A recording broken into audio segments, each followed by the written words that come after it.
এই খতরনাক টেস্টের পনির মশলা একবার যদি এই প্রসেসে বানাতে পারেন না, ভাত রুটি পরোটা নান যাই দিয়ে খাবেন খান হেভি জমে যাবে। তাহলে আজকের কুকিং ক্লাস চালু করি। পনিরগুলোকে ঠিক এইভাবে কেটে নিয়ে নুন হলুদ আর লঙ্কার গুঁড়ো দিয়ে ভালো করে মাখিয়ে রেখে দিন। এবার কড়াইতে সামান্য একটু বাটার আর রিফাইন তেল দিয়ে পনিরগুলোকে হালকা ভেজে তুলে নিন।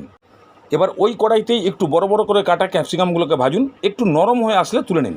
এবার কড়াইতে সামান্য একটু তেল বাড়িয়ে দিয়ে এই গোটা মশলাগুলোকে হালকা ভেজে নিন। তারপরে দিয়ে দিন পেঁয়াজটাকে লাল লাল করে ভাজুন। এবার দিয়ে দিন থেতো করা আদা রসুন কাঁচা লঙ্কা, এটাকে খুব ভালো করে ভাজুন। তারপরে দিন টমেটো, এরই সঙ্গে দিয়ে দিন পরিমাণ মতো নুন, হলুদ গুঁড়ো, ধনে গুঁড়ো, কাশ্মীরি লঙ্কার গুঁড়ো আর সামান্য কসুরি মেথি দিয়ে খুব ভালো করে কষান। অল্প অল্প জল দিয়ে ভালো করে কষান। টমেটো পেঁয়াজকে পুরোপুরি গলিয়ে ফেলুন। এবার গ্যাসের ফ্লেমকে লো করে দিয়ে মাত্র 2 চামচ দই দিয়ে ভালো করে কষিয়ে একদম মশলা থেকে তেল বার করে ফেলুন। এবার ভেজে রাখা পনির আর ক্যাপসিকাম দিয়ে দিন। সামান্য একটু গরম মশলা উপরে ছড়িয়ে দিয়ে 2-3 মিনিট ভালো করে কষিয়ে দিন।